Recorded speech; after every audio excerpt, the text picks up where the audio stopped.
Welcome back to the Prevention Leaders Podcast. I'm your host, Dave Clausen, and if you haven't yet listened to part one of Bryan's story, I highly encourage you to do so, because this is the second part. This next chapter makes the most sense when you understand where Bryan's journey began.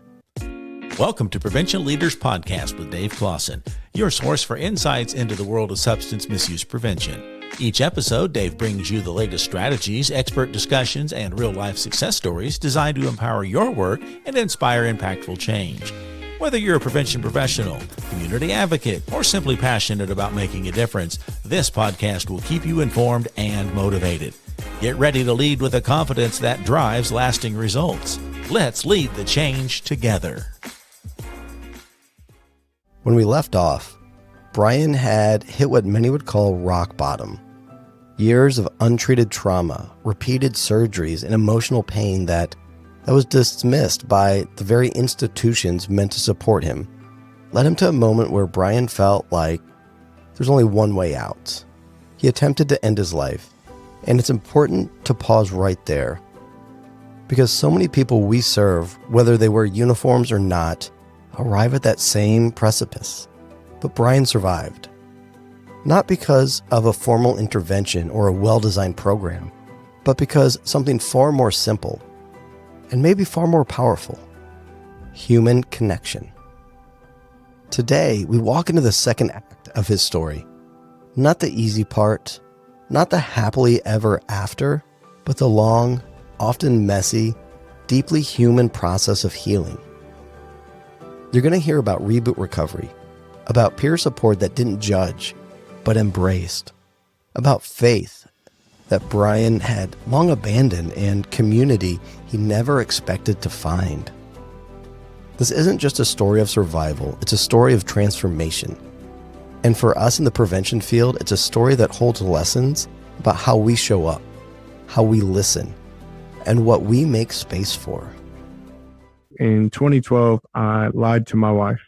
And by this point, I had been fighting retirement since I got to the WTB. All I ever knew, that the only thing I was ever good at was being a soldier. And now they were telling me that I was too damaged to continue to be a soldier. And I fought tooth and nail to stay in. And in 2012, I had the realization that I wasn't going to win this fight, and that I was going to have to medically retire. And it was crushing. It was crippling. And so I lied to my wife and I told her, hey, I have to get out. They're going to force me to. Why don't I move you and the kids back to, my wife's from Elkhart, Indiana. And so I was like, that's where your family is. We'll go back there.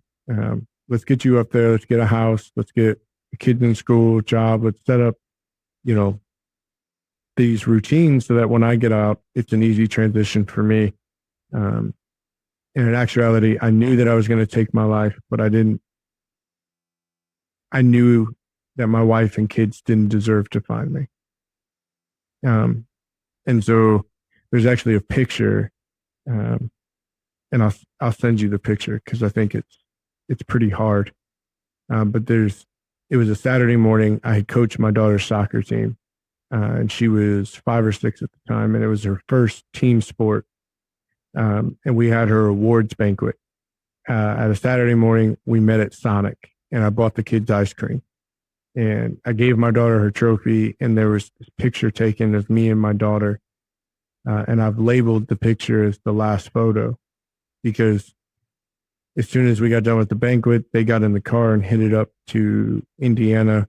I went back to my barracks room and I attempted suicide. Spoiler alert, I failed. But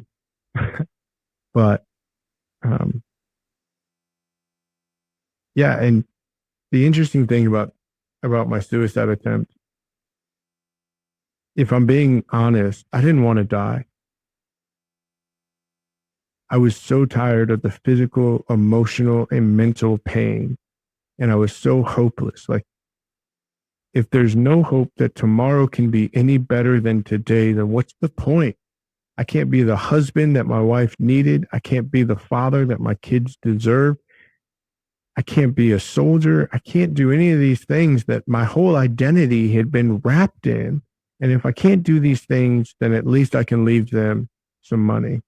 And I don't have to be a burden to them. They don't have to continue to walk on eggshells around me, afraid that they're going to set Dad off and that he's going to explode.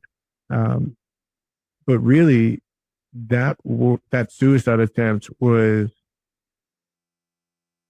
the turning point. When you talk about what was the turning point in your life, that was the turning point. Even in that moment, I had sat down, I had swallowed 2 bottles of pills, and I had laid back on the bed. And for the first time in a couple of years, I had smiled because I thought everything was going to be over. Imagine you're at your lowest. You've said goodbye to your family under false pretense. You've made peace with the decision to end your life. You truly believe that you are doing everyone a favor by disappearing. That was the space Bryan was in. And then, a knock. Not from a mental health professional, not from a friend, a private. Someone Bryan barely knew was walking the halls looking for someone to play video games with. It seems like a throwaway moment, insignificant, but that knock changed everything. Now, this first segment reminds us that it's not always the scripted moments that save lives. It's often the spontaneous, authentic, and unexpected ones. It's the relationships we build long before a crisis. It's the culture of care we create in our coalitions, our schools, our communities, and yes, even in the barracks. What would it look like if every space we created was one where people felt they could knock on the door? And I've been angry in my life, Dave, but I'll tell you, I have never been more angry than when I opened my eyes and I was alive.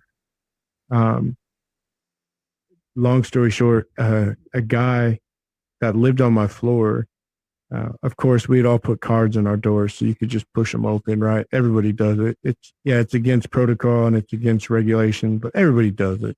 And I had a card in my door, and a kid down the hall, which he was a private, I was an NCO. It didn't make sense. I had never really had a conversation with him. I had never interacted with him, but he came down to my room to see if I wanted to play video games, and he found me and saved my life, honestly.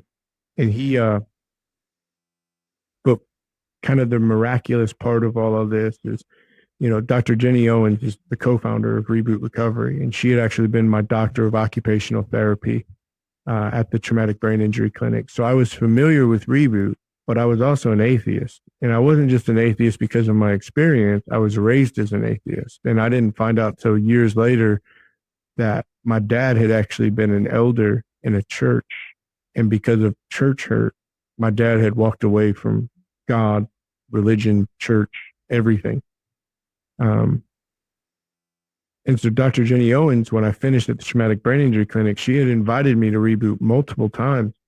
And I had told her, God's never had time for me. I'm not going to make time for him. After surviving his attempt, Bryan wasn't hopeful. He was angry, resentful, frustrated that his pain hadn't even ended correctly. But life had other plans. And the next chapter didn't start with clarity or readiness. It started with resistance, with skepticism, with Bryan walking past 2 people, Dr. Jenny Owens and Evan, standing outside a building, wearing t-shirts that say Reboot Combat Recovery. They invited him in. He said no. Then they said those magical words, free food. And that's how healing began. Not because Bryan believed in it, not because he was ready, but because somebody made it easy to say yes. That's the power of a low barrier invitation. And prevention. We can't wait for people to be ready. We have to meet them where they are, not where we hope they will be. We need to offer something small, something human, and something approachable. And then we wait, we welcome, and we keep showing up. I found out years later that every time I left the traumatic brain injury clinic, Dr. Owens and her partner, I can't remember his last name, but Dr. Mark, um, every time I left, they had prayed very specifically for me because they always had a feeling that it was going to be the last time that they saw me. And so I have this failed suicide attempt. I'm walking from Blanchfield Army Community Hospital back to my barracks room, and I'm in my head. I'm planning and figuring out what I did wrong, how I can be successful. And I walked by this building that I had walked by 100 times. And Evan and Jenny were standing in front with t-shirts that said Reboot Combat Recovery. And as I walked by, I didn't see Jenny at first. I just saw Evan. And he was like, "Hey, man, you're here for Reboot?" And I said, No, I don't have time for that. And I kept walking. And then he said the 2 words that'll get anybody to do just about anything: free food. So, yeah. Bryan walked into that first reboot session ready to be unimpressed. He took a seat in the back, arms crossed, skeptical. He wasn't there to share. He wasn't there to be fixed. He was there for the food. Maybe deep down, for some kind of answer. But what he found instead was something he didn't expect. People being real. Men and women shared their stories, their doubts, their shame, their faith, their pain. And they did it without hierarchy, without clinical language, without shame.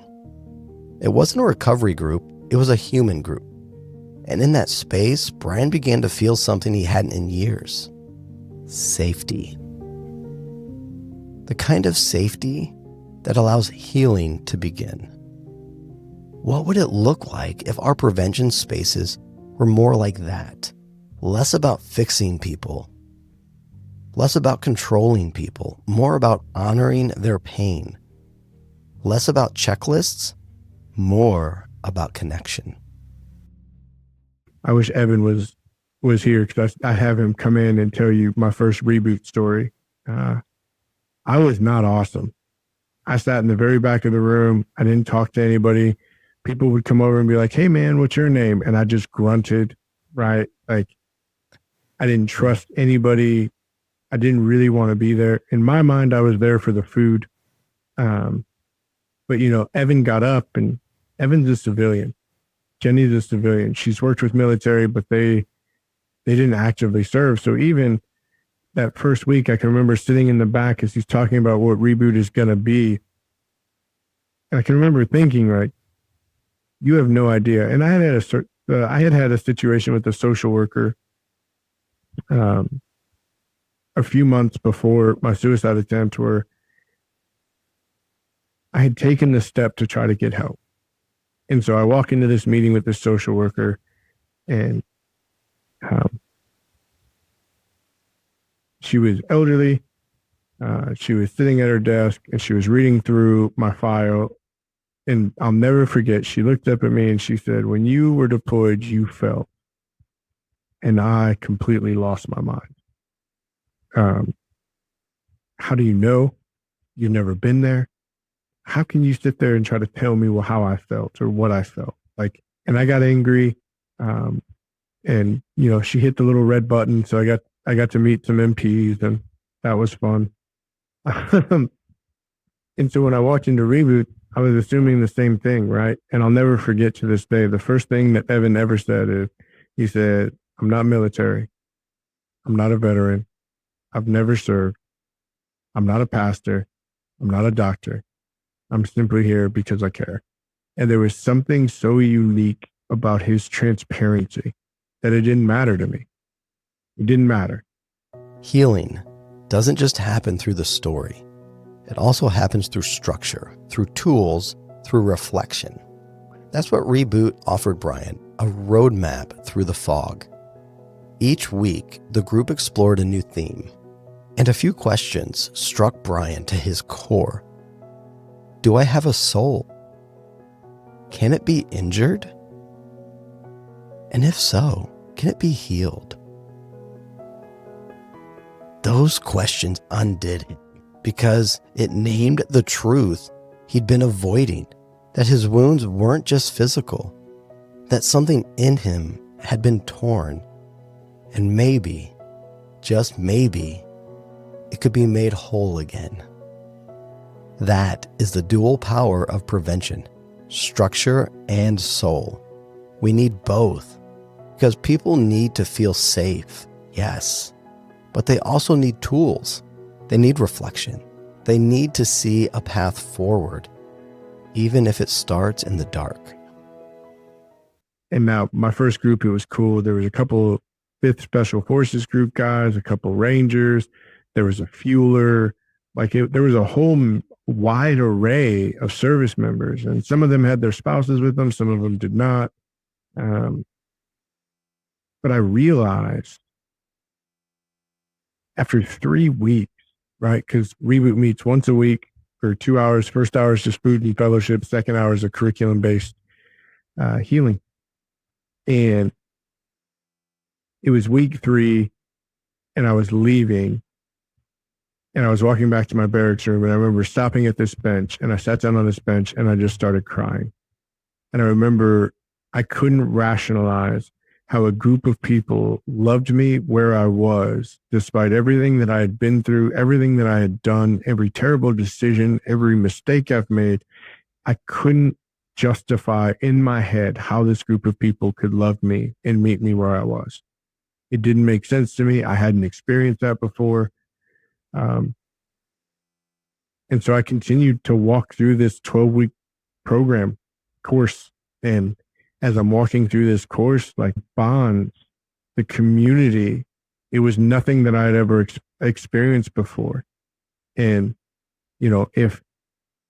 I would randomly get text messages throughout the week that was like, "Hey man, you're on my heart. Just wanted to check in. How are you?" I was like, "What? Why?"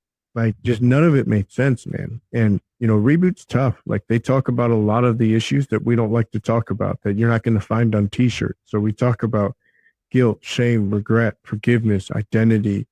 And it was the first 3 weeks at the time. The program's grown and changed, and the course has been improved. The curriculum has been improved over the years. But at this time, the first 3 weeks, they asked and answered 3 questions. Do I have a soul? If I have a soul, can it be injured? If it can be injured, can it be healed? And if so, by who? And these were questions that I had never thought about. I had never taken the time to learn. As Bryan changed, his world changed.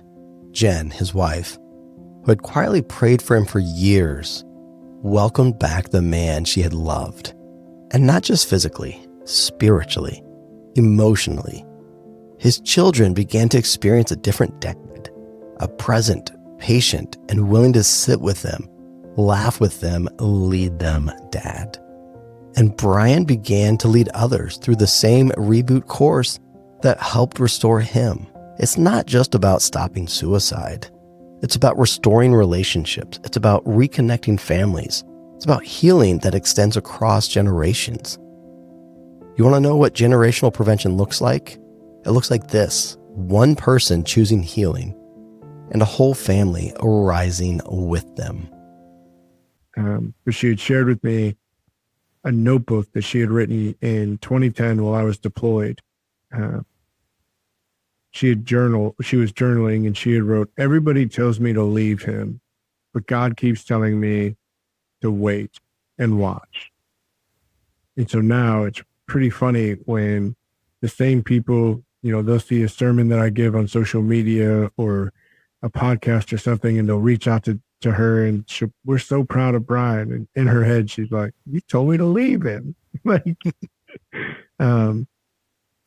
yeah, my wife she was instrumental in my healing and her willingness to, because again, as a military, we convince ourselves of the things that we've experienced, seen, and done, that people can't find out about that. Because if they do, they'll change how they feel about us or what they think about us, or they'll find out that we're a monster or whatever it may be. And every thought I had about that, she just never once was there judgment, never once was there shame or guilt portrayed to me. She loved me through it.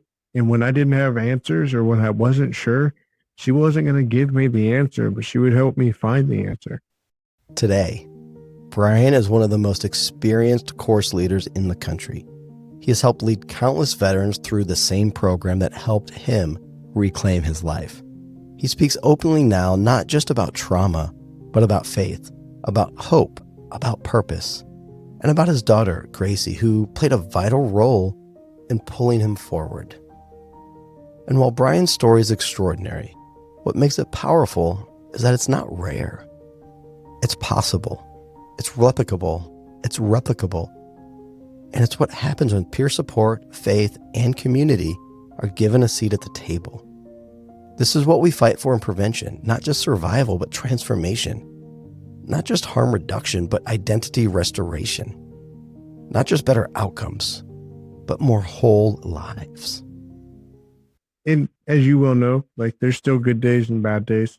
There's still days that can be tough. And it's funny because now my kids even recognize it, right? So my oldest daughter is Gracie. She's 16. She's the one that was born with spina bifida. And, even her story, she was supposed to be confined to a wheelchair. She's on the varsity softball team. She was healed in a very miraculous way. One of the things that gives me a whole lot of shame is when the surgeon came out and was like, we can't explain it. We got in there and everything's fine. My wife's family was all praising God, and my dad and I were high-fiving about good genes. You know what I mean? Like, that's just where we were in life. This is far before I had come to know who Christ was. And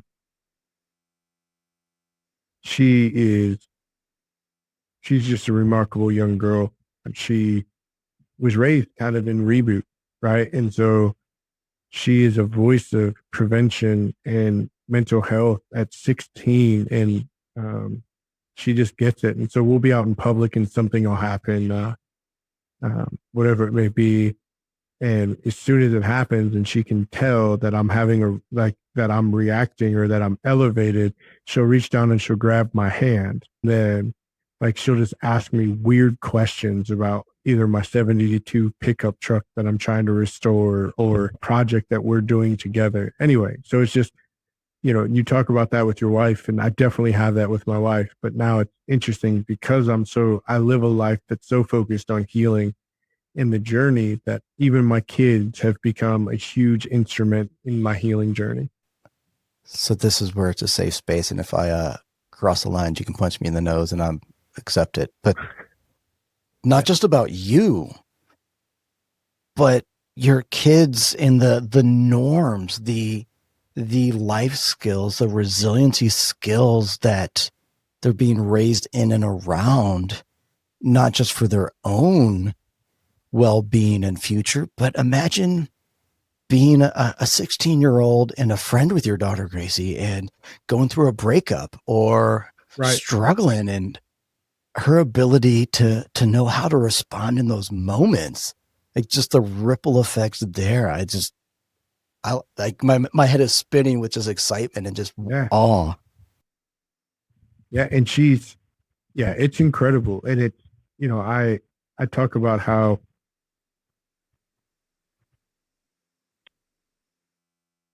for a while I thought Reboot changed my life. And I've realized Reboot didn't just change my life. It changed my family, and it changed us for good. And, connecting us to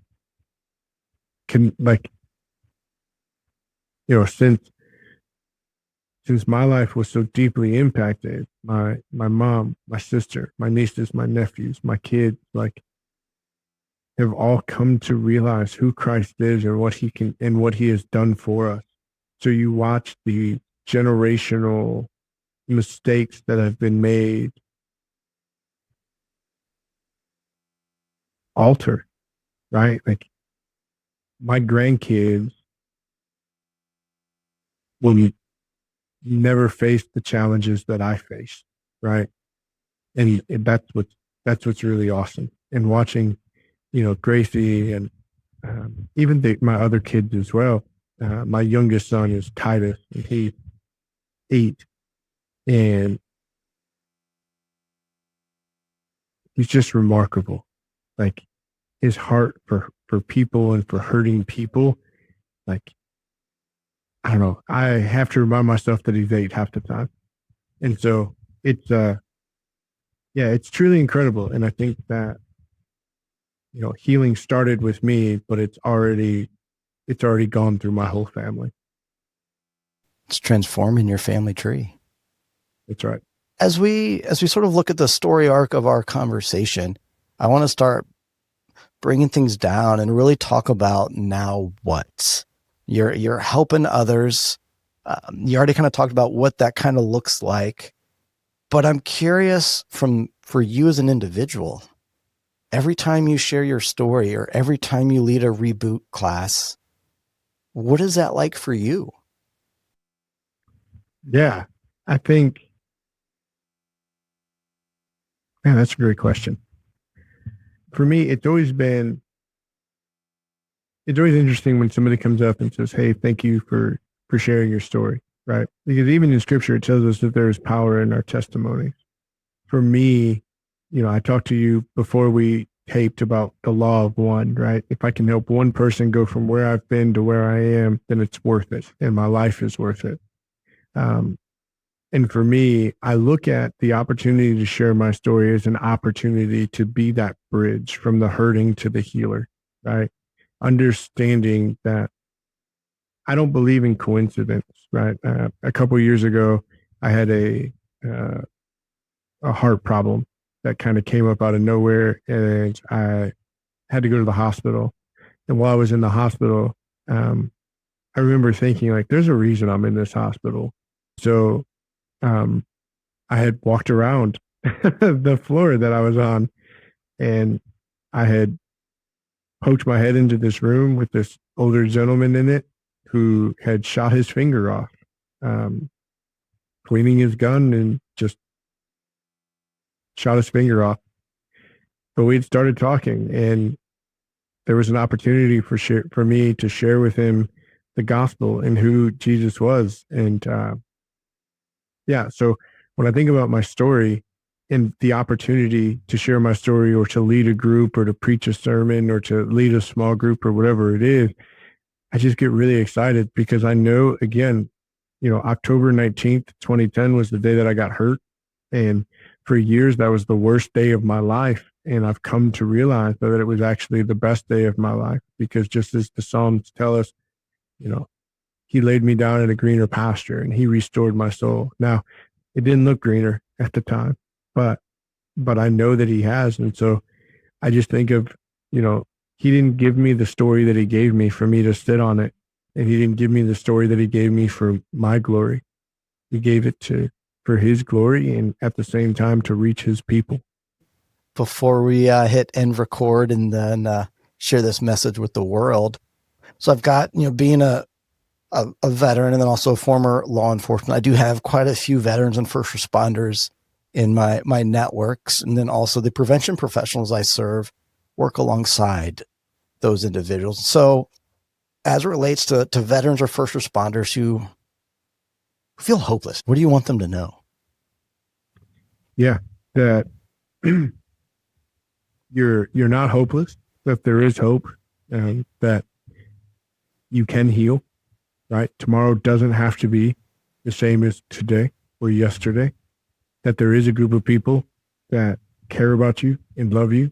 You can go to rebootrecovery.com/join, and you can find the closest group to your area. Best news is, if there's not a group in your area, we do have virtual groups that meet via Zoom, understanding that specifically with first responders, the swing shift and whatnot can be a little bit difficult, but yeah, you don't have to continue to fight alone. There's a group of people that are willing to lock arms and stand with you and fight with you.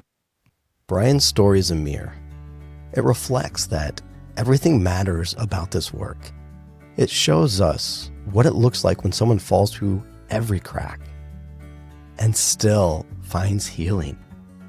It shows us that peer support isn't a checkbox, it's a heartbeat. It shows us that when systems fail, people can still show up, and that sometimes it only takes one moment to change the trajectory of a life. As prevention professionals, we carry a lot, but we also carry the power to make space, to offer hope, to stand beside someone in their most uncertain moment. Now, if this episode moved you, share it, use it, let it remind you of why your work matters. And if you're looking to bring Reboot Recovery into your community, visit the show notes to get the link to their website, rebootrecovery.com. This is the Prevention Leaders Podcast. I'm Dave Clausen, and prevention, you bet, is better together. Thank you for listening to the Prevention Leaders Podcast with Dave Clausen. Since prevention is better together, make sure you click the subscribe button and share this and other episodes with a friend. If you have a topic idea or guest suggestion, follow us on social media or email us at info@preventionleaders.com.